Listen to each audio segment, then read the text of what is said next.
It is 8:46 and the show time was supposed to start at 8:35. And you want to know why I'm late? Because we've been talking about cooking up a goat. That's what we're talking about today. How to kill a goat. Because the Philadelphia Eagles are in New Orleans right now, figuring that out right now. I want y'all to come in with us. I want you to talk about it. Let us know. Are you a Birds fan or you're a Chiefs fan? Let's go.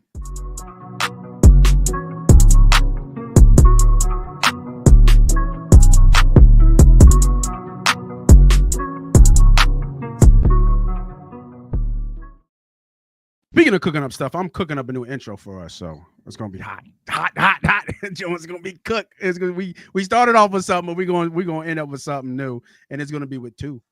We're gonna have two trophies. I am the CEO. I am the host. They call me Moss Money, and I got my guy with me, the GM in the sky. They call him Ernie B. What's up, bro? What's happening, dude? What's happening? We are boots on ground in New Orleans. They're getting active. Interviews amongst us. Charles Gardner Johnson said if the Eagles win, he's putting the ring on his ring finger because he's married to the game, baby. So I love it. I I love love it. I love it. So today's show, ladies and gentlemen, boys and girls, is how do you slay a goat? That is today's show because it is the $100 million question that we have to ask ourselves as Philadelphia Eagles fans. We've seen these guys before. I understand they don't scare you. Honestly, they kind of fucking scare me, right? 7 AFC championships, 5-2, and then they are lost only to Tampa. So 2-1 in the Super Bowl, if I'm not mistaken. Right? No, they got 3 rings, or they got 2 rings. What are you saying? Mahomes has 3. Three rings, right? He has 3 rings. That's what I thought. Yep. Got 3 rings. Beat the Niners twice. Yeah, beat the Niners twice, lost to Tampa, and beat us. Going for the trifecta. Fighting history. Can they do it? We're talking about legacy. We're talking about dynasty. How do you take down a dynasty? How do you kill a goat? That's what we're talking about today. And we're going to talk about the X's and O's. We're going to break down the rosters, offensive line versus defensive line, linebackers and running backs, quarterbacks, coaching, and then we'll get to the end of Chiefs versus Eagles final predictions. But as always, it always starts with the quarterback. So I got a little bit of graphic. I've been using PFF to get some context. Not saying that their grading is great. Not saying that I follow PFF, everything, but they had some numbers up there. Just want to get some context so we can throw some things out there and we can talk about how do you kill a motherfucking goat? Do you got to be a goat to kill a goat? Let me ask you that. Do you have to be a goat to kill a goat? No? Just got to be a butcher, right? We've done it once. Be a butcher. Done it once. Not at once? No, I said we've done it once. We've done it once. Yes, we have. We have. By what did he say to that? I thought I saw something he talked about, winning 3 championships in a row, almost damn near impossible with the odds of that. But razor thin, Brady said, razor thin execution that you cannot allow to happen. So let me bring up the QB ratings real quick between Mahomes and Hurts, and I think it might surprise some of you guys of how close this is. So just a quick comparison. Let's just kill the grade, right? I know people don't like PFFF, but I think this is a good snapshot of what we've seen from Mahomes and Hurts so far. Power ratings 7-4. Power rating rank 1st and 10th. Passer rating under pressure 77% versus Hurts 68, and passer rating clean Hurts actually a lot better 118.1, and passing rating 109.9. I'm sorry, for Mahomes. So where am I getting at, or what is this kind of prefixing for us to talk about the quarterback matchup? And I think it goes like this. Let me bring up a little. What we got? Let's talk about it, bro. Mahomes has seen every defense, damn near every scheme. Everybody's talked about the 8-0 right, versus Fangio. I think that gets kind of thrown out the door when we get to the Super Bowl. But in clutch moments, and we've seen in our time a lot of clutch performers. Is Mahomes the clutchest performer you've seen in the big stage? No. A little stutter there. No, I mean 28-3 is still the greatest comeback ever. So Yeah. I'm look, man, I'm sorry. I'm one of those guys. Like I can recognize the greatness. You're in the conversation for sure. You've supplemented yourself to be where you're at. But 7 Super Bowls is 7 Super Bowls. And Yes, I sir. mean, if the guy really wanted to, I feel like he could kind of hop back down there and still sling it, halfway with the best of them. Might be a little bit better than Jalen Hurts from a clean pocket, but it's just I think Mahomes is special. I think the run that they have is special. I think the combination with Andy Reid is special. That cannot be, you know, thrown under the rug. Like Yes, sir. as much credit as Belichick got, Andy Reid deserves more considering he's actually calling the plays, whereas Belichick coached the opposite side of the football. So I don't know. I mean, I think that this is eerily similar to what we've seen. I think the NFL, history is bound to repeat itself. The NFL is an ebb and flow league. So in the early 2000s, amidst Andy's phenomenal 4 NFC Championship appearances, there was a chance for the Patriots to three-peat. And it was Ben Roethlisberger in his rookie year who took him out in 2005 in the AFC Championship game and stopped that. So I think the biggest factor that I think is kind of cool in this is the fact that Mahomes has to beat the Eagles twice in order to complete this three-peat. So 2022, he gets the win last year against the Niners. Then this year, you have what you have. I think, Mahomes is as beatable as Brady was in the Super Bowl in 2017. Take that as what you will. I mean, the guy is, if you give the guy, I think I read an article, I think this was from Jimmy Kemsky on a mailbag question. One guy was like, would you rather have the Eagles down by 4 with 2 minutes to go or the Eagles up by 6 with 2 minutes to go? And he's like, whoever, would want to give Mahomes the chance, you're absolutely senile. Like you just, I was about to say, give me us down. That's what I'm saying. I'd rather, give me us as much now. as I believe in the defense, and I think that that's our strongest point of the team. I'd still put the ball in Jalen Hurts' arms and be like, "Yeah, go win the game. Go win the game." Yeah, absolutely. We have the playmakers. That's what we're built for. I just think he's in that category now. He's in that Brady Manning category. He's in the Marino, the Breeze. The guy that you look across and you look at that clock and you just keep looking down because you know that if you give him anything, I mean, 13 seconds. That was crazy, but still, it's just. What they do with little time is astounding. And I love everything that you prefix for Mahomes, but can we not say the same thing about Jalen? Right? I mean, what Nick Sirianni and Jalen Hurts are doing is special, right? 48-20 in regular season and 5-3 in the postseason. I think he's top 4 in wins as a head coach. This is the second Super Bowl in 3 years, right? I mean, they're putting together a conversation now. We have to get over the hump. We have to win the big one. Yeah, I think that you can't even put the two in the same category, just like we didn't put Andy in Bill's category until he got one. So that's kind of I think Sirianni should be thrown more in the Harbaugh-Tomlin conversation if you're going to get him anywhere near there. Dan Campbell as well, as a true CEO head coach. Yeah. I really think that this game is essential, as corny as it sounds, it's essential to the future of Hurts and Sirianni. If they lose 2 together, that's just going to be really, really hard to bounce back from. If you allow the three-peat, everybody keeps saying, well, if the Chiefs three-peat, that's the story.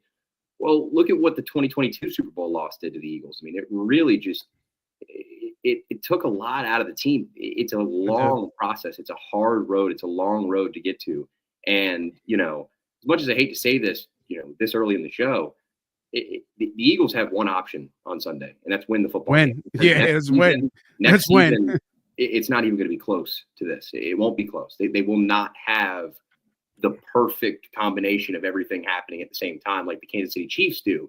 And I think that spins back around to because they have the combination of Reid and Mahomes. And the funny thing is, I love that thought process because not only you think about today and tomorrow, because to me, and I said this in earlier show, if the Eagles win this game on Sunday, I think you see the changing of the guard and the start of what I consider our possibly opening of a dynasty in terms of us, where we win multiple Super Bowls in the next 2 to 3 years, because that tells me like our window is now, obviously, and the fact the way that Howie's built this team. And not even that. Now this is a destination for people who want to come here. We all heard the Myles Garrett thing, and we've already went and people have Well, already come back and said, Myles Garrett, hey, you never know, right? We saw the Max Crosby thing, right? With the eagle in there. Wherever that means, I don't know, right?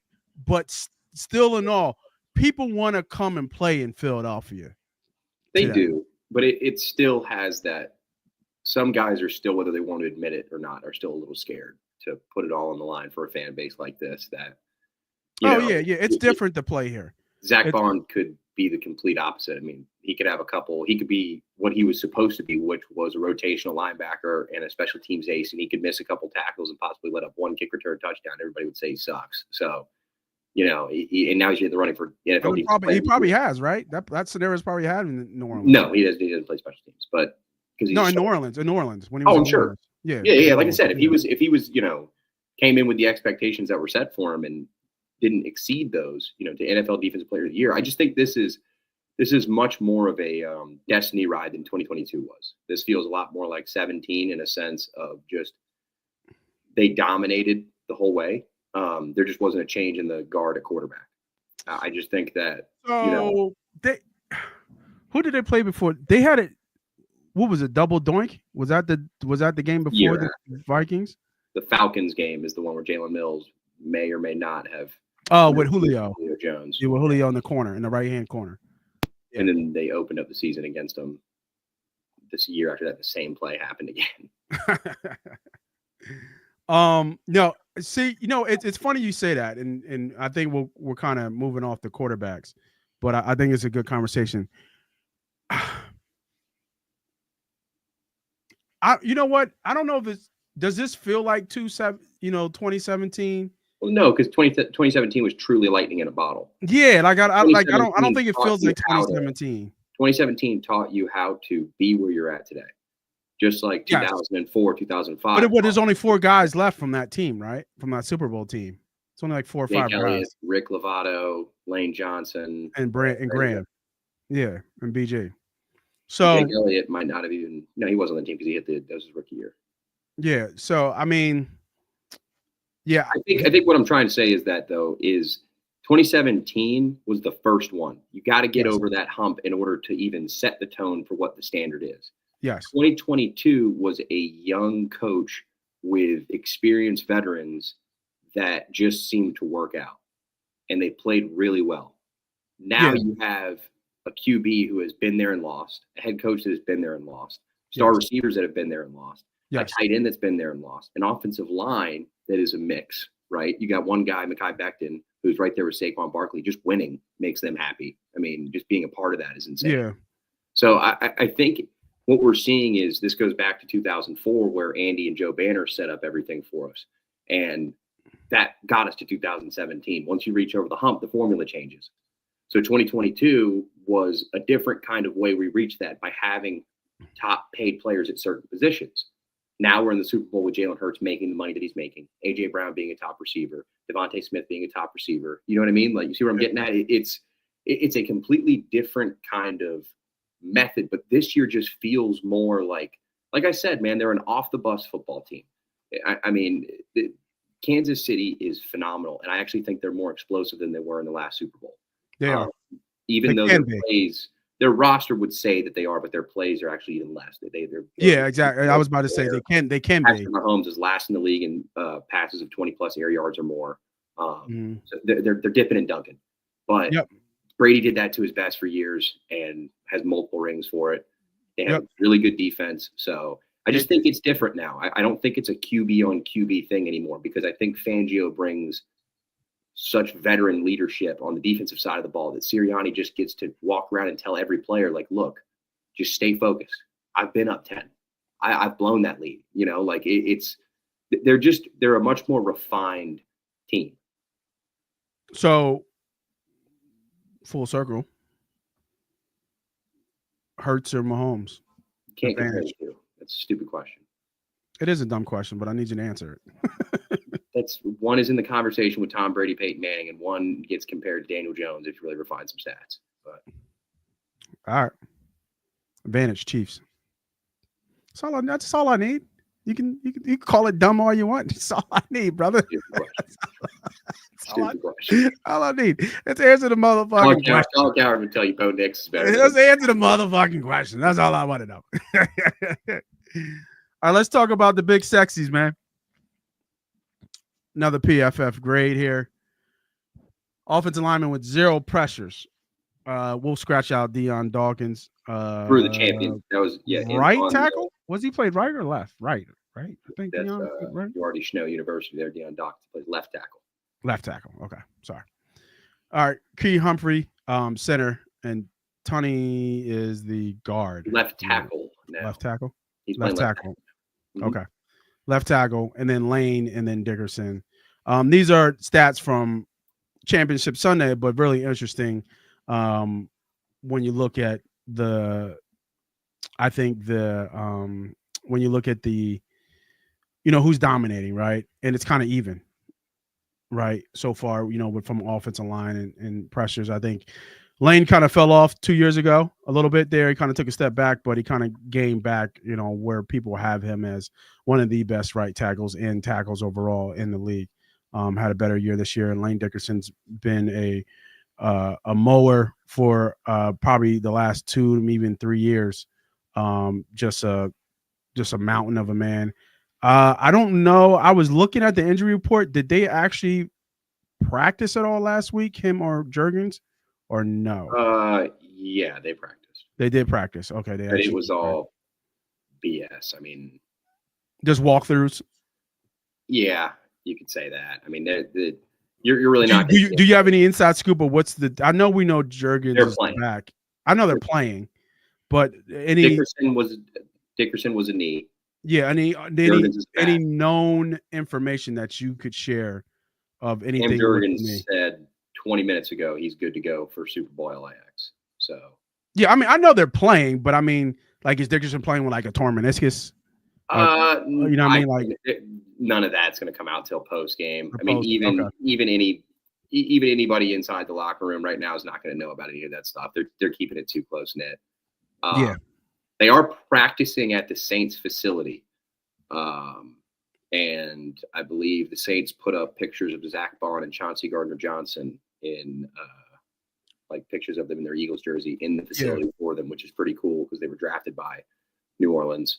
Probably trying to butter up old Kellen Moore, get him over there. But I want to. I heard that deal's already done.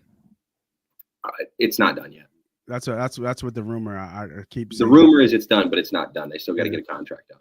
Yeah. And maybe there's just a certain somebody that swings in with a massive offer that you just can't refuse. I do agree with the other side that it would make sense for him to stay. I don't think going to New Orleans is. Yeah, I mean I think that not getting the Dallas job is the biggest spit in the face to Kellen Moore. That. Yeah, and don't settle. Why would you settle? I mean, I get it. It's the dream. And we'll run right back. 1 of 32 conversation. Yeah, it's the dream to be a head coach in the NFL, especially when you've been passed over a couple of times. But I mean, you got something special. Like when we win, you got something special here. Everybody's damn near coming back. You're not losing a lot, and some of those guys possibly replaceable outside of Bond. I do really like Milton Williams, but I think he's replaceable. Milton Williams is towards the bottom of the chances of coming back as an Eagle. Yeah, and then it's just really Bond. Bond has played himself into a complete question mark. We'll get to that later. Talk about O-line. Becton, that's a big one. Yeah, He could leverage. For the first time in a few years, the Eagles did not extend a player in the fall during a season. They've done this every year. But Becton, I think Becton falls off if he tries to go chase the bag. I mean, I wouldn't be mad at him if he tried to go chase the bag because outside of his rookie deal, he hasn't had it yet. Labeled as a bust, but speaking of offensive line, but I mean, I think obviously Cam Juergens didn't play this game. This is based off championship game, but he played enough. He played at the end of that. Yeah, he played at the end there. I mean, I think you talk about like Creed versus Cam, you got to give it to Creed, even though Cam, first year as a center. But I mean, Creed is probably the best center in football once Jason Kelsey retired. Yep, I agree. In my opinion, Lane is still the best tackle in football. Kind of like I said about the Tom Brady, Michael Jordan thing. Until somebody comes in and is better than him, I'm not ready to talk about it. Penei Sewell, you're fantastic. Tristan Wirfs, you're fantastic. But until Trent Williams and Lane Johnson hanging up, and until they take a step back, like Jason Peters did at like age 39, you're in the conversation. Yeah, Trent's getting there. I think Trent's like 37. I think what's Lane, 35? 34. I think he just turned 34, so he'll be 35 next year. Yeah, and shout out to him. He actually already came out. I know there's been retirement talk about him, but he already kind of squashed that and said that he's playing next year. Yeah, he locked in. Yeah, he's locked in. What do you know? Do you know what Lane's contract is? Lane Johnson's contract could deserve an entire show breaking down all of the ins and outs of his contract. But basically, what's he signed to? I guess is a better word. Is it easier? We just refer to Lane Johnson as the Bank of Lane. If the Eagles need money, they will add years to Lane Johnson's contract and just give him a fat check that day. I think he's under contract till like 2035 or something. I mean, really? Oh, yeah. Okay.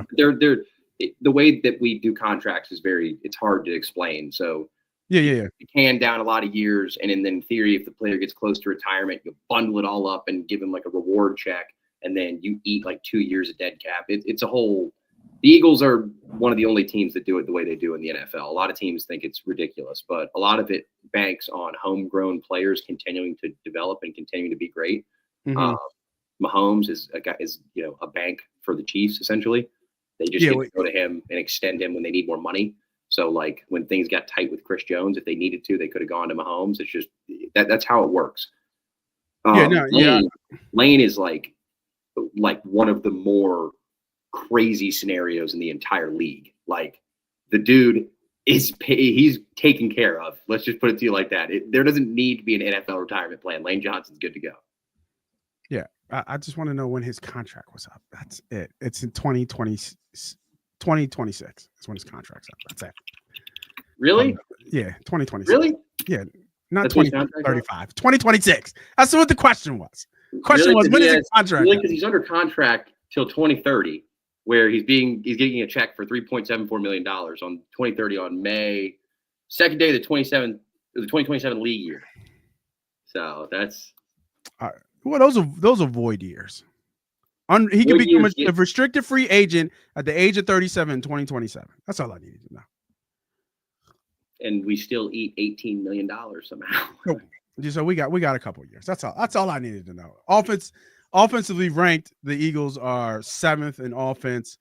Scored almost 463 points this year. Let me see where Kansas City was real quick. Kansas City was offensively ranked as well.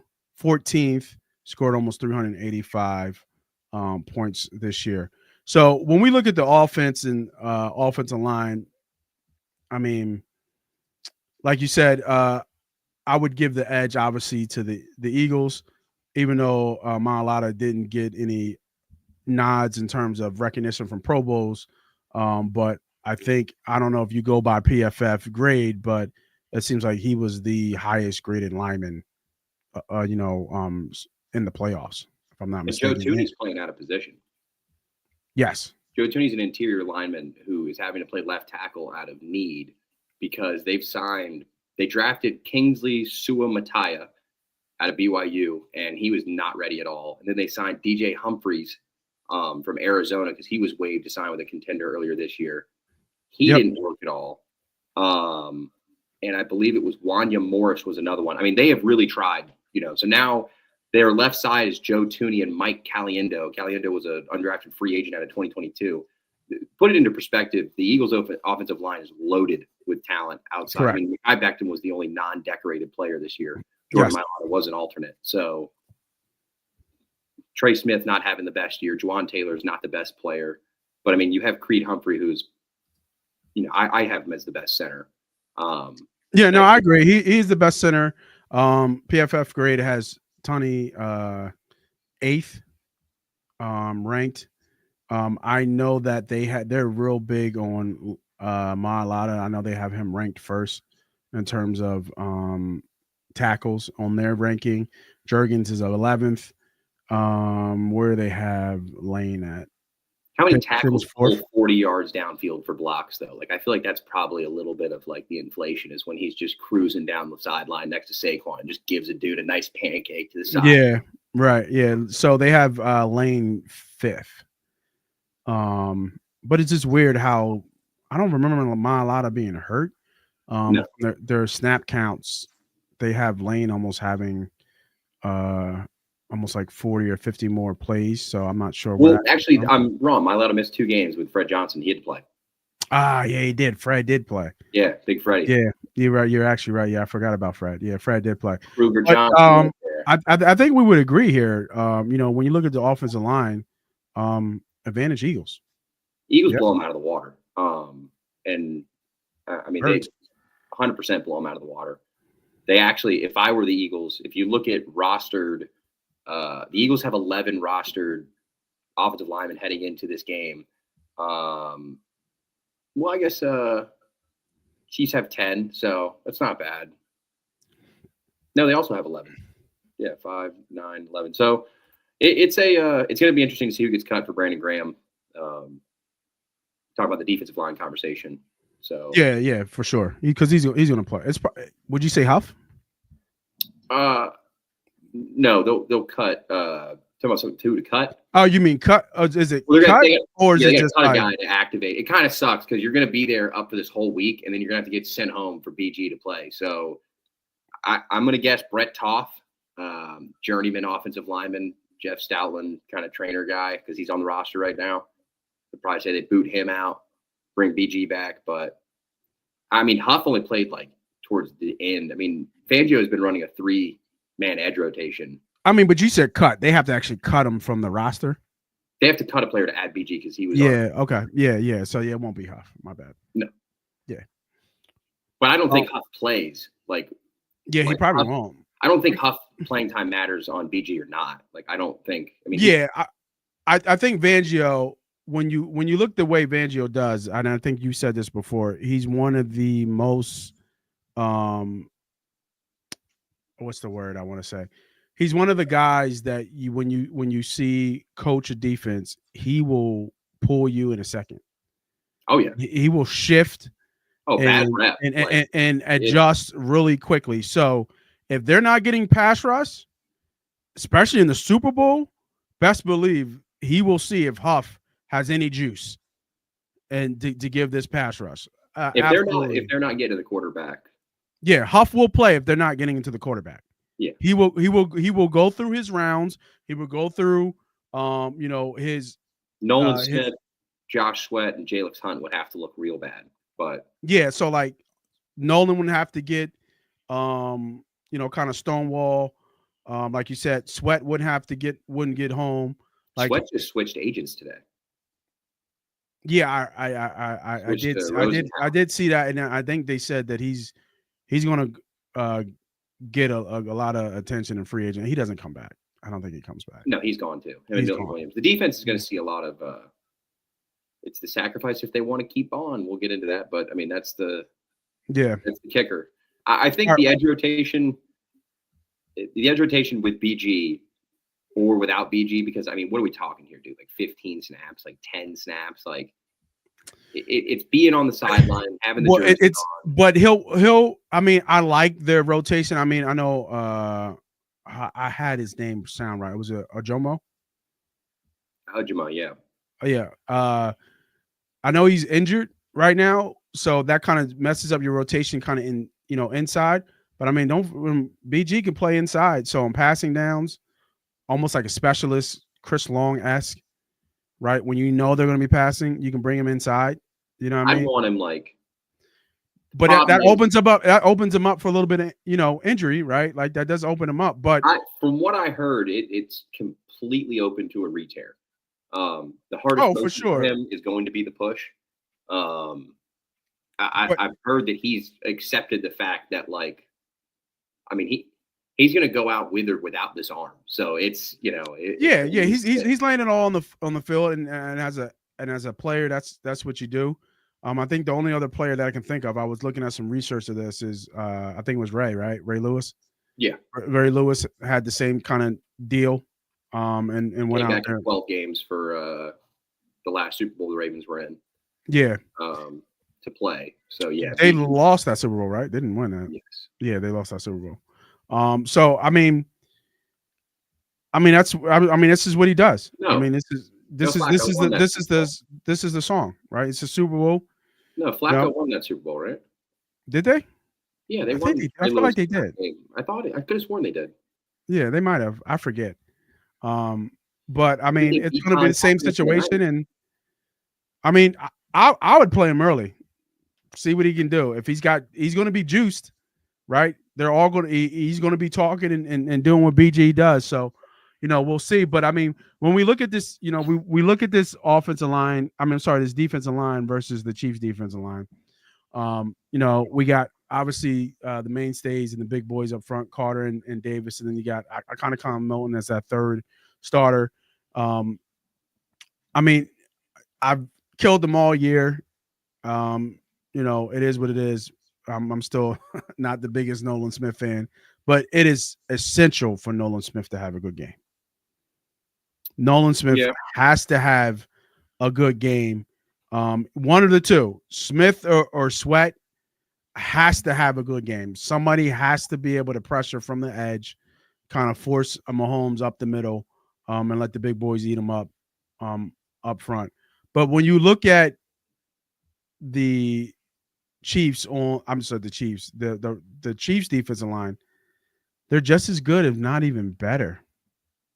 Right? Chris Jones, Hall of Famer.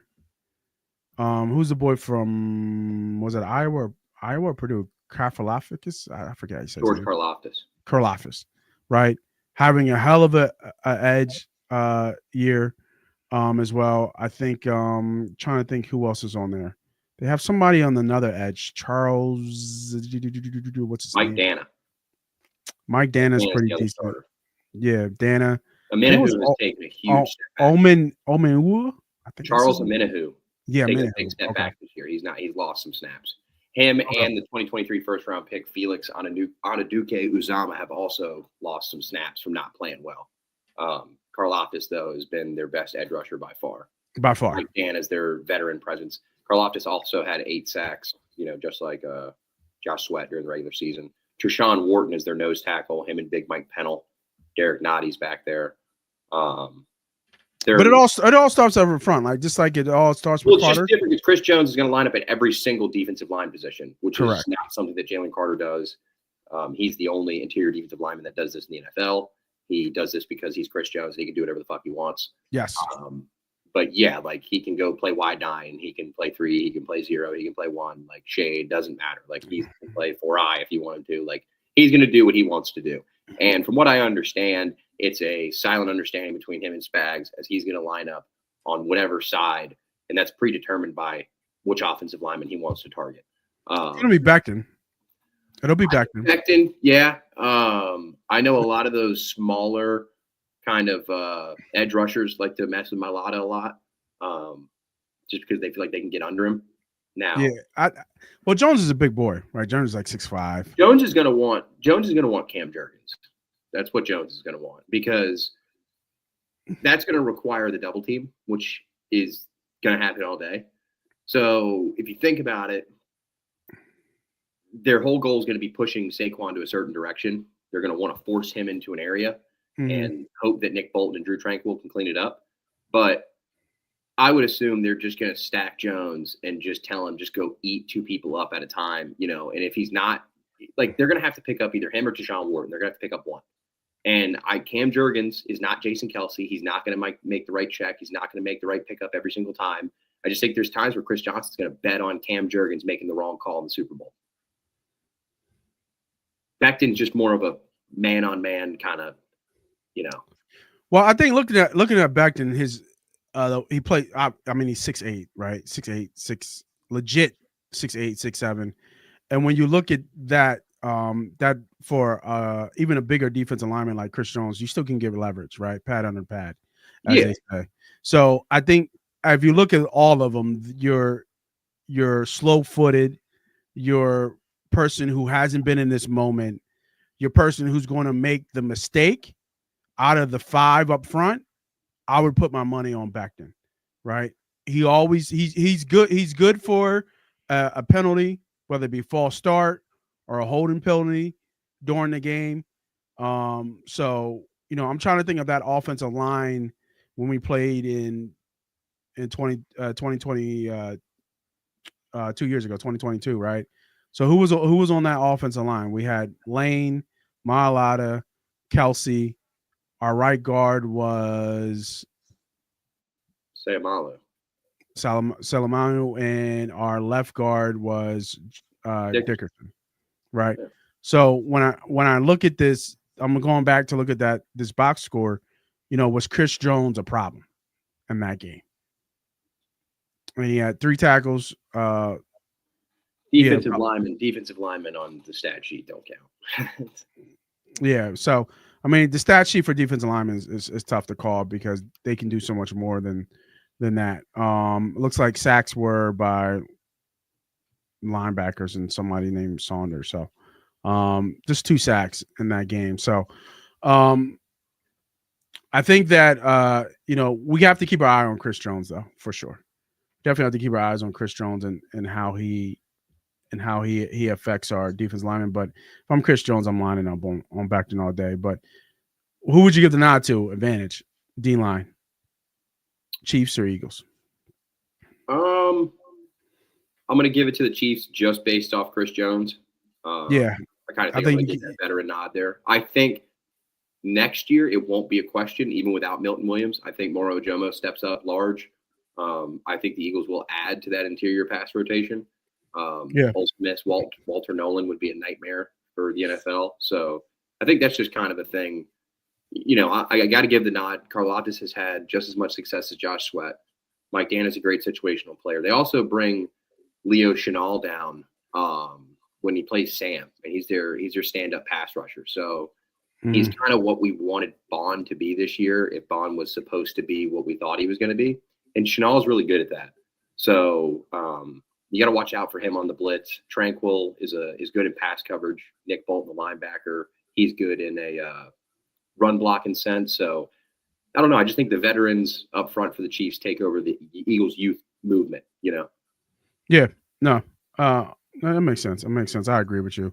The Chris Jones edges everybody out. There's nothing that can. I just think it's hard to try to stand on business about Jordan Davis when they got Chris Jones on the other side of the ball. It's like, damn. Yeah. Even Jalen Carter. I mean, we're talking about a Hall of Famer, right? We're talking about. I mean, Carter's fantastic, but it's like Carter's so much better than the guys around him. Like Carter elevates their play, but they still have individual success. Whereas Chris Jones is legitimately making everybody on that defense better.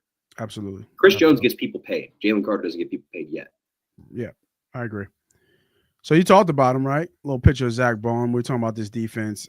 Eagles this postseason, 8 takeaways, no giveaways in the last 3 games. Eagles peaking at the right time. And let's talk about linebackers versus running backs, right? Right now, Saquon Barkley on a mission to have maybe and probably, not maybe, will have the best single season we'll have the best single season for a running back ever. Period. He's going to break Terrell Davis's all-time record. He would have broke the single season record if he had played the last game against the Giants. So, kudos to him. Actually, no, not kudos to him. Kudos to Nick Sirianni doing the right thing and having Saquon sick. Who knows what would have happened in that Giants game? Not saying that he would have got hurt, but who knows what would have happened and if this run where he might have fresh legs coming down the end where we had the NFC Championship and he kind of ran wild. So with that being said, let's talk about linebackers versus our running backs here. Right now, Chiefs, it looks like Hunt is really the go-to. Pacheco coming back from that injury hasn't looked the same. I don't know if it's a scheme thing, just a timing thing. He definitely had a good game against us in the last Super Bowl. Was Hunt part of that team then? No, he wasn't. He was around that. Yeah. Okay. Yeah. So Pacheco had 15 carries, 76 yards, in a touch. But I mean, he had some big gapping, holes to run through. I think I saw some breakdown. I think Belichick did some breakdown of some zone schemes that the Chiefs ran to create confusion where there was this big, 20, 30-yard rushes that Pacheco had in that defense. I think in a 24-yard run or whatever it was. And that's what he is to that offense. Pacheco is their zone runner. They lacked that a lot during the beginning of the year because they don't have a running game that is defined. The Kansas City Chiefs and Philadelphia Eagles are exact opposites, where it all goes back to quarterback. But from the running back position, the Kansas City Chiefs, like I said, Pacheco is going to be their zone guy. Kareem Hunt's their first down back, short yardage guy, and Samaje Perine is going to be their third down pass catching back. You could not ask for a more defined Andy Reid running back room. I mean, this is like 2003, 2004. You know what I mean? Like that is such a perfect RB by committee. I mean, we don't need a top running back. I'm going to have this guy, that guy, this guy. I'm going to draft them all in the 6th and 7th round. You're going to love them because they're going to be great when we need them to be great. That's the way they'd approach. Eagles, they were built on that through and through. But what happened in the last Super Bowl, Nate? You brought up Pacheco's stats. What were the Eagles' rushing stats in that game? Because it wasn't terrible. It wasn't pretty. Can we read those off? Yeah, they had to go to Kenny, right? Kenny had 7 carries, 21 yards. Miles was nothing. I think he fumble twice or once? Just once, right? What was questionable, right? They were in the catch fumble. I can't remember. I can't remember that play. I just do know that the game started off with a handoff to Miles Sanders, and then they passed the ball 6 times after that. That's not going to happen again. Yeah. So Jalen Hurts led the team rushing. Yes, Jalen led with 70 yards, 15 carries, but Kenny had 7, Miles had 7, and Boston Scott had 3. They really just couldn't find any room from a rushing standpoint to make things work there. So what changed? Number 26. Yes, except sir. he went to Penn State. Wait a minute, they're the same guy. No, they're not. Because Saquon Barkley's a freak of all freaks. Yes, that changes the aspect. The Eagles are 100% a run-first football team. They are a Saquon Barkley first football team, and they don't give a shit whether you know it or not because they have the best offensive line in football, and they're going to ask you to stop it. You still have to respect Jalen Hurts as a runner. You have to respect A.J. Brown, Devontae Smith in the quick RPO pass game. It is just different. They're just different. The Chiefs are built like an old school Eagles team. This Eagles team is like nothing I've ever seen before. I mean, ever. It's all defense and running the football with great receivers. It's almost like the classic Cowboys and Niners. You know what I mean? I mean, it's unreal what they have. Talking about linebacker, just giving a little bit of a nod to the guy from Wisconsin in that snow picture, at the link. He is he just, every time he talks, he just seems so dumbfounded to be where he's at, to have the success that he's had. Like, he's just so happy to be there, just enjoying the moment. And now he's on the verge of the biggest offseason of his life, right after the biggest game of his life. Because Zach Bond, the up for NFL Defensive Player of the Year, has a chance to put his stamp on it. And he's done it in every single game in the playoffs. I mean, the peanut punch has been executed almost perfectly by this defense this year. And it all starts with Zach Bond. Nakobe Dean was the vocal leader. Oren Burks has done a fantastic job. He's like low key. He's been great the last games. Like that first game when he got put in. He's supposed to be, man. Yeah. And I told you when I called him out, because Oren Burks was my sleeper player for the defense. Who did we need to just show up? He did his job. And when he showed up twice. He allows Zach Bond to play free. And when Bond can play free, he does special things. Nakobe Dean just did it at a flashier level because I think Nakobe's better in the run game. I just think he commits to the whole. His fits are better. Yeah, Nakobe's a crash out when it comes to the run game. I mean, he really is. He rocks some people. Desert Fox, what's up, bro? But it really is, man. I just think that, what Bond brings to the table for this team is something that we haven't seen in 20-something years. And I don't know if we've seen a running back ever as good as Saquon. I can say he's probably the best Eagles running back. We just talked about it, right? The single best running back, ever season. And just to give you some numbers from playoffs, Sorry, excuse me. I'm getting flustered just talking about Saquon. 66 carries, 442 rushing yards, 5 touchdowns and 8 runs of 15 yards, all in the NFC playoffs. Just on a fucking run. On a But fucking run. You have an inside linebacker, and you have a running back that is driving this machine. I mean, it's unreal. I mean, I think this is I hand it at him. Let me just touch on it. Bolton, Tranquil, Chenal, they're a killer trio. Chenal is a step down Sam linebacker, a lot what Bond does in special situations. Chenal is a pass rusher mainly, but he's a good backer.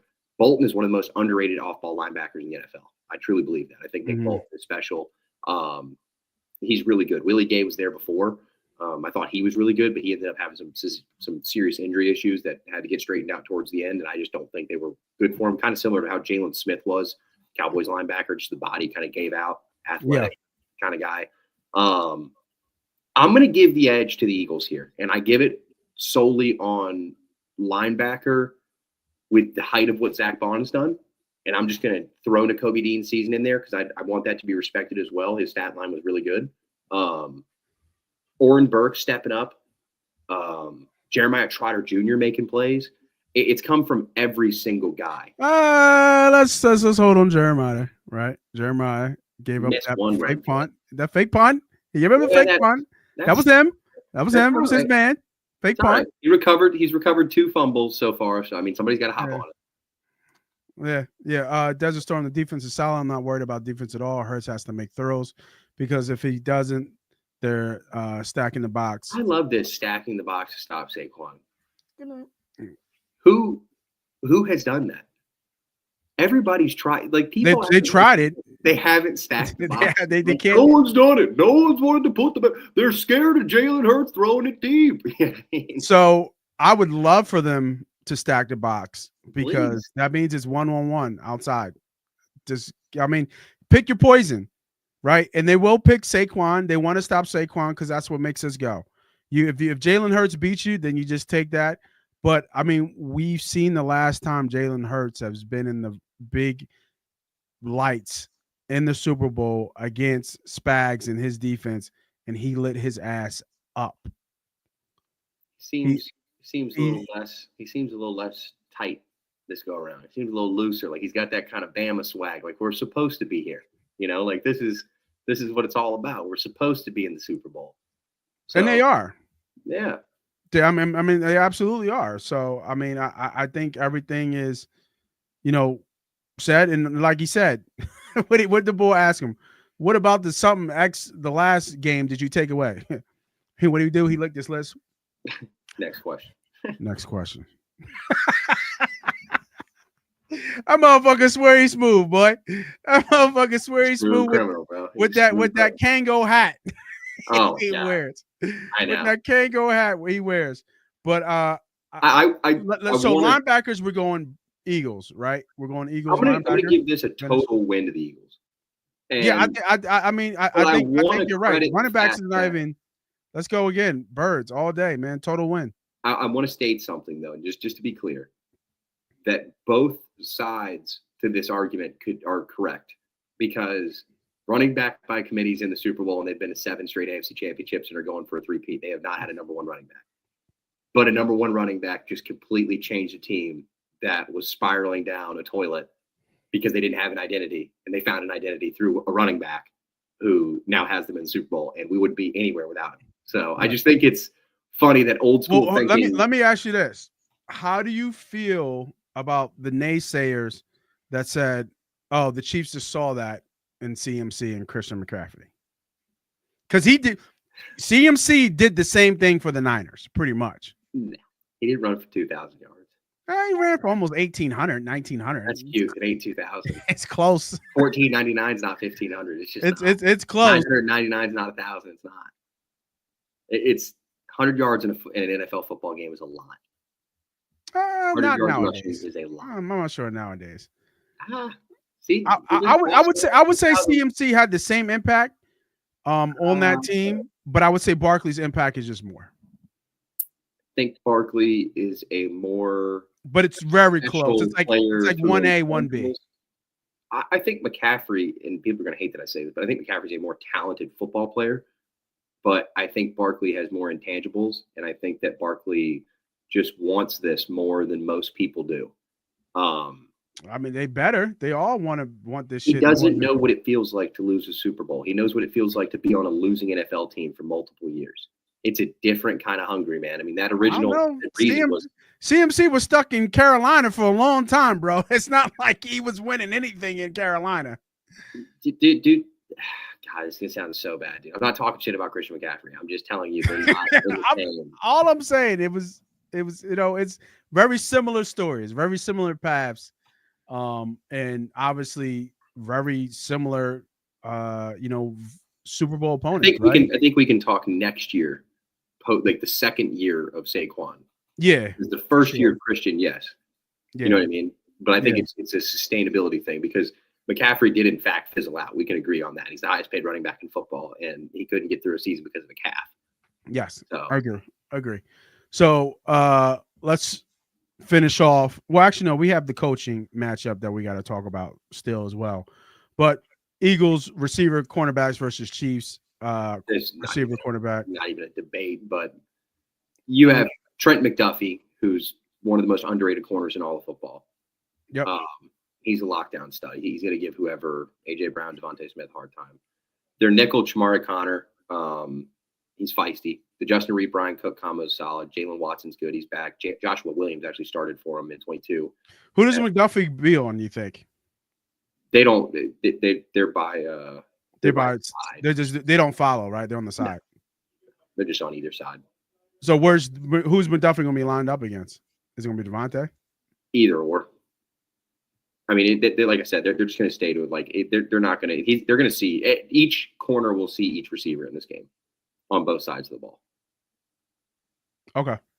Worthy being the kind of X factor on the Chiefs side, just because they're going to try to really fuck up Cooper DeJean with Xavier Worthy.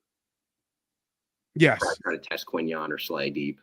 But they haven't taken a lot of deep shots. That's the thing. They also have Hollywood Brown. I mean, this is the most explosive wide receiver room they have had since losing Tyreek Hill. Yeah, as a collection. Yeah, I mean, by far. I mean, it's not even close. They have DeAndre Hopkins, Xavier Worthy, and Hollywood Brown as their top three. I mean, Juju gave us problems last. Oh, and he just fucking boo-boo Smith Buster keeps fucking finding a way to find a championship roster and just hang out for a little bit. Yeah, Justin Watson gave us a hard time, but they're. I'm. You know what? Xavier Worthy, Hollywood Brown. I get it. Fast twitch. Twitchy guys. I think DeAndre is a little bit. He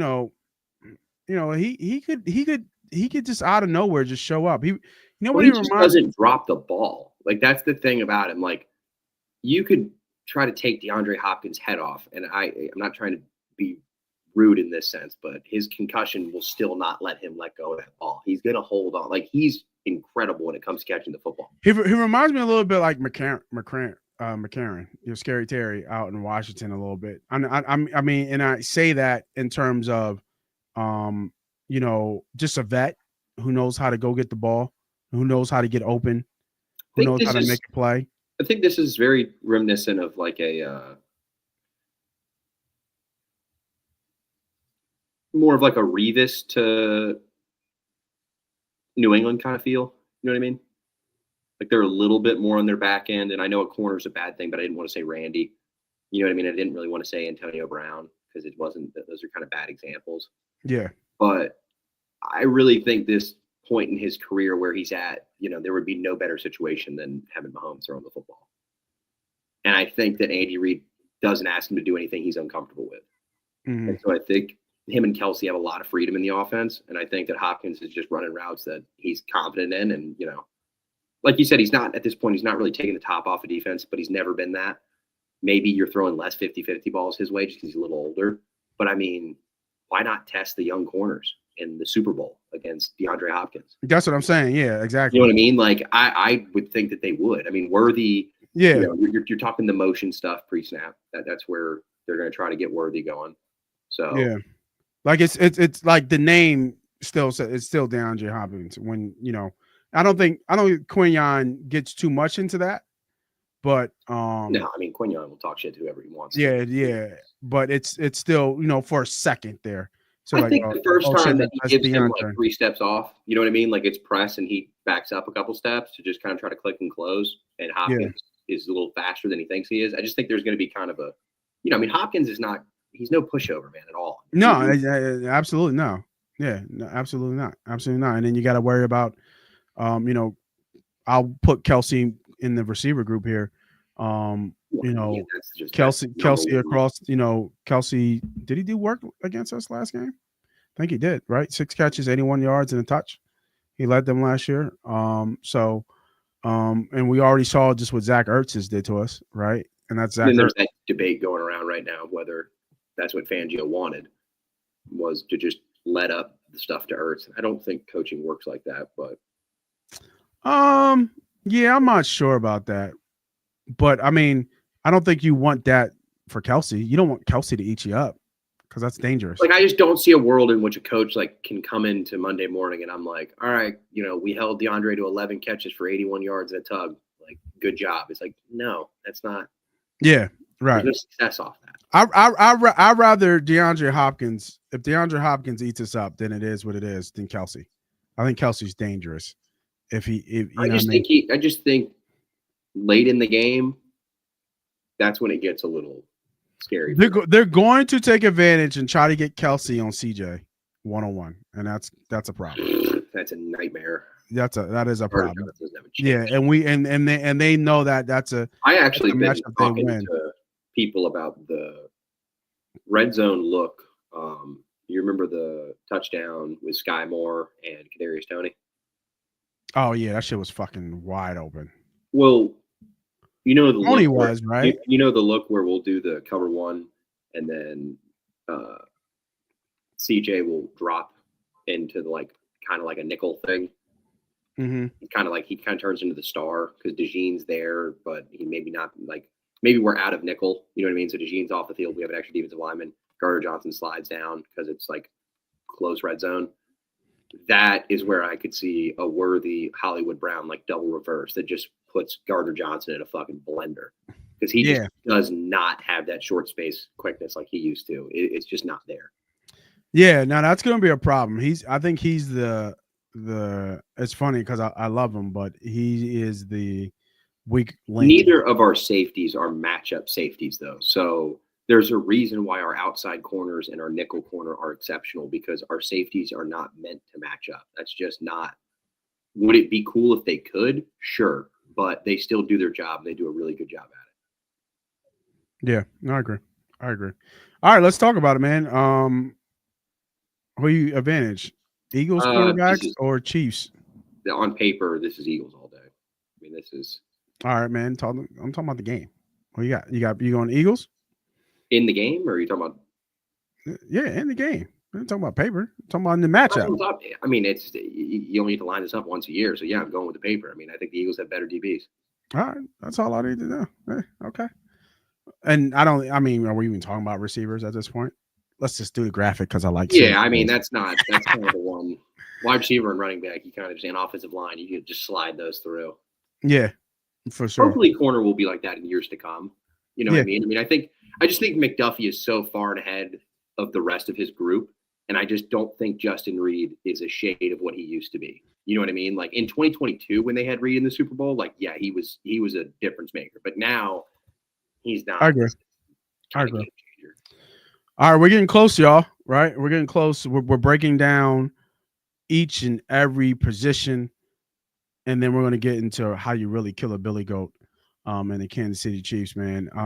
We talked about the receivers, we talked about the legs, right? We talked about the arms, the tail, even the neck and the quarterbacks. But we got to talk about the head, man. The ones who kind of put it all together in the brain, and that's the coaching matchup. We're talking about. And when I take the coaching, I'm not talking about head coaching. I'm talking about all of it, right? We're talking about Sirianni. We're talking about Kellen Moore. We're talking about Fangio. And we're talking about versus Andy and Spags, right? I mean, for myself, it's like you said, we recognize greatness. We're not a dumb fan base, and it's hard not to recognize greatness and give respect where it's due.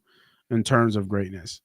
Um, but I mean, with the things that Kellen Moore, Vangio, and Nick Sirianni did this year is nothing short of just special, and how this marriage has worked as well. But you know, and he's going to have some tricks up his sleeve. And he's going to have some tricks up his sleeves. He's going to have some things. I promise you, Carson Wentz will catch or throw or something in this game. I'm just telling you, he's going to have a wrinkle in there somewhere. I don't care if he That lines up Nagy's at coordinator. receiver. He's going to see the field versus the Philadelphia Eagles. Whether that's a good thing or bad thing remains to be seen. But at the same time, you know, they have seen every scheme. They have seen everything, and they just continue to win, win, win, win. And fighting history here with trying to go for three in a row. And obviously, like you said, Andy getting on that first hump, finding his groove, and just having fun playing and coaching football. And I think you see that on the field as they continue to execute as they do. And their defense, I think that defense was ranked. I mean, coming into this, or is it 1 and 2, respectively? Eagles being the It depends on what rank you go with. yeah, it's close, right? They're both in the top 5 at least. Oh yeah. In terms of defensive prowess. So, I think like Tom Brady said, like razor thin type window to execute and to make mistakes in this game, because the coaching, both coaching is elite, in my opinion, across the board. But experience kills, and for me, I think you got to give advantage to the Chiefs. Been here, done that, seen it all. We've seen this team, and they continue to eke out, whether people want to blame the refs, whatever. They have multiple rings, multiple Super Bowl appearances, and going for the trifecta and chasing history here. So for me, it's hard not to go Chiefs here. I don't know how you cannot go Chiefs in turning that matchup with X's and O's. But Sirianni, I know them boys are up for the challenge, right? Sirianni and everybody's up. Damn, I don't know why that graphic just has the Chiefs stay there just a little bit longer than I want, right? Just a little bit longer than I want. But yeah, it's hard for me not to go Chiefs there. It's just, it is what it is. Proof is in the pudding. I don't know if you have anything to add with coaching advantage. I mean, I think you know what I'm going to say. It's not even close. But Yeah, you do. Oh, you don't think it's even close? You think it's a I just big don't. gap? Yeah, I mean, the Eagles staff is completely overhauled from what it was in 2022. I would say that Sirianni is the one, Fangio outside the picture just because he's a lonely veteran. I mean, Sirianni's the only guy on the staff that has had this kind of experience. I mean, Clint Hurt, I guess, with Seattle had a couple things. There's probably some assistants I could pick through. But yeah, I just think it's clear advantage, Andy and the Chiefs. Okay. Yeah. No, I agree. I completely agree.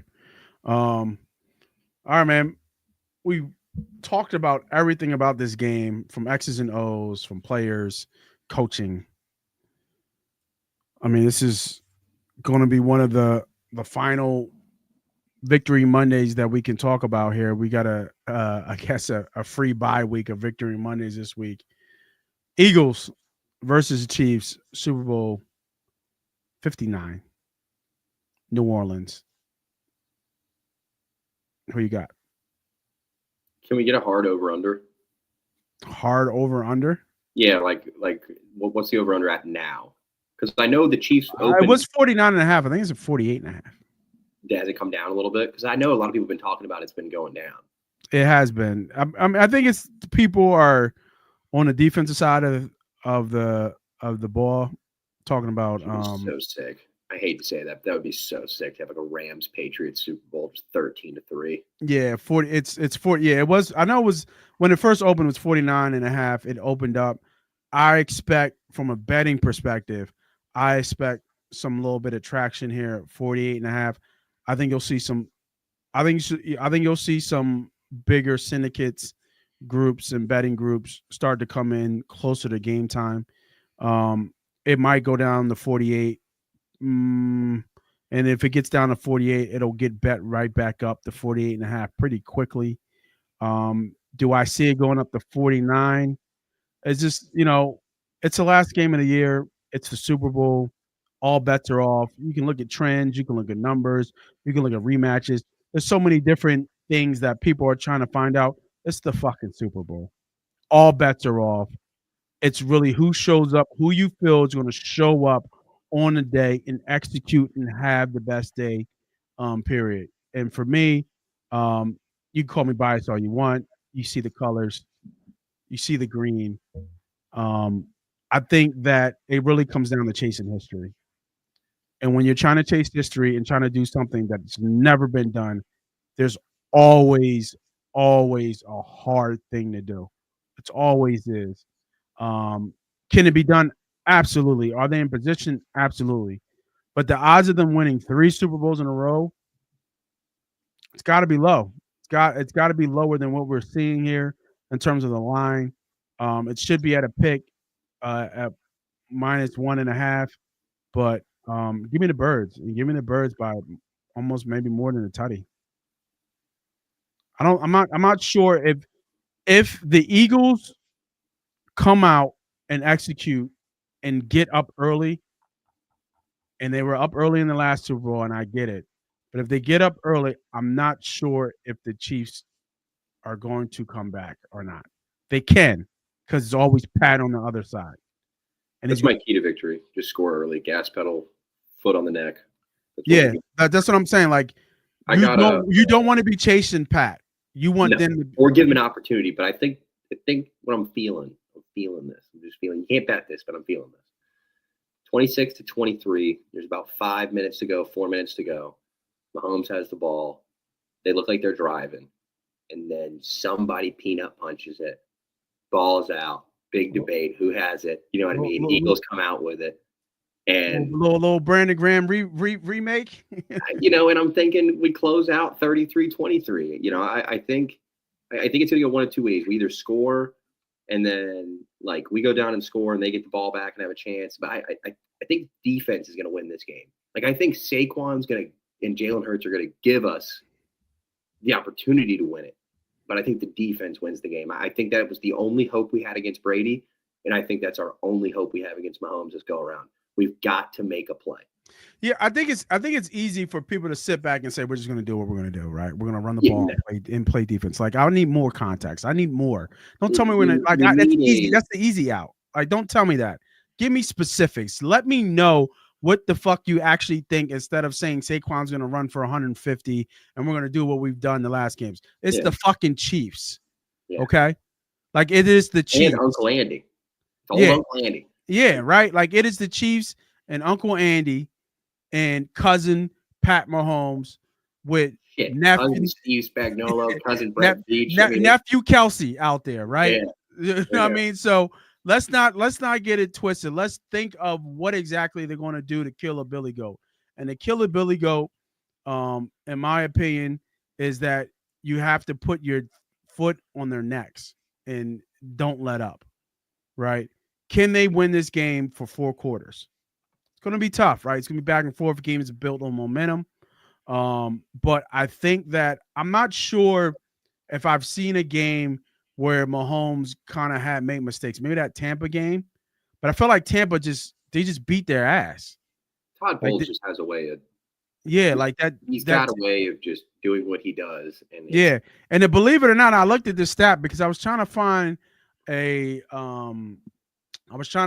some type of trend with rematches and things like that. And Pat is a little suspect in the big game. 7 touchdowns and 5 picks. You know what I mean? So when you look at that, he's going to turn the ball over. The key is turnovers in this game for me. You have to win the turnover battle. You have to win the turnover battle. We lost the turnover battle in the previous game. If you win the turnover battle, you win this game. You have to win the turnover battle. And I put up that graphic before. Eagles have 8 turnovers in the last 3 games, peaking all at the right time. Hopefully, Washington wasn't the peak where they kind of come back down. I think they got another gear, and I think we see this in this game. And, you kill a Billy Goat, you cut him at the neck, and you cut him at the head, and that's Patrick Mahomes. Get to him early, make him make, hopefully, a bad decision. And if he runs, make him pay. Just make him fucking pay if he runs. You know, if you got to take that little, that little, Let's not do personal that. foul, Let's not do that. Let's not do that unless you got Jeremiah Trotter out there as a man. If you got to take a little personal foul to make sure that we not doing any fake slides or anything, take the motherfucker head off. It's the last game of the year. All bets are off at this point. I'm projecting a 8 is going to hit somebody like he did last bowl. Gardner Johnson is going to hit somebody because he hit the shit out of Pacheco up the middle. Yeah, for sure. Yeah, so prediction. It's tough because you're trying to get too analytical. You're trying to be so smart. You're trying to say that, but I'm going on. I'm trying to look at this as a history type thing, and it's been a long time since. Well, not a long time. Was it when was Tampa and when was that Tampa game? Was that 3 years ago? Tampa and Year KC. before our Super Bowl, I think. Was it the year before? Was it 2021? 2020 or 2021? Yeah, Might be I 2020. want. I just feel like it's been a while since we've seen an ass whooping. Like I'm talking about like Denver, Seattle ass whooping from fucking. I want that. So from fucking kickoff to the end of the game, just a complete ass whooping. When I tell you that this fucking couch right here, it would get it abused. Oh, I'm telling you right now, that thing gets a whooping each day. All right, yeah, every week that thing gets a whooping. When I tell you, if we beat them that bad, dude, I'd be coming off the edge like Nolan Smith. Telling you. Yeah, man. I hope so. I hope so. So, give me. I like the Birds scoring here because I think Spags' defense. I think it's not. I don't think that what Hurts did to Spags' defense is not just an anomaly. What does he have that peak of a game? 4 touchdowns, almost 400 yards or 350 yards total offense? Not sure, but I think he does find success in this game, and I think we move the ball well. So I like the Eagles scoring. What were they? 6th highest scoring offense in the league, if I'm not mistaken. Somebody can fact check me on that, but I think they were 6th or 5th. And so that tells me that you're going to have to score points in this game to beat the Philadelphia Eagles. So give me 31-23 Birds.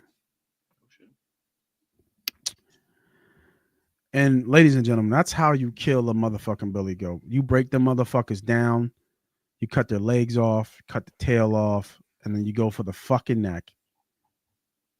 And that's how you kill a billy goat. And we will kill a billy goat come Sunday, February 9th, when the Eagles will win. Not their first, but their second Super Bowl for the 2024-2025 season. Oh, man, it's going to feel beautiful. And Victory Mondays will be here come that following Monday. For myself, I'm Moss Money. That's Ernie B. This is Victory Monday Pod. We will see you guys next week talking about the Philadelphia Eagles Super Bowl win. Make sure you guys hit that like, hit that subscribe, hit that follow button. We will be on for Wednesdays for gambling nights, talking about all hot takes and pop culture type stuff and gambling.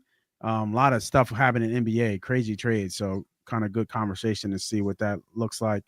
And then Thursday, we'll do our betting show, top 10 Super Bowl picks. This year, we had a great season last year. We had a great betting season this year, if you guys have followed. So make sure you guys tune in for the schedule. And as always, I drop my educational betting shows each and every month. Then we have draft season between me and Ernie B coming up. We have a new WNBA show coming soon as well with me and my guy Marcus, Coach Marcus. That should be a dope show for Pro Fan Talk. So doing big things here at Money Pot. Make sure you guys are with the money team. Hit that subscribe, hit that like button. Everybody have a good night. We will see you guys later. Go Birds. You know what? Go fuck.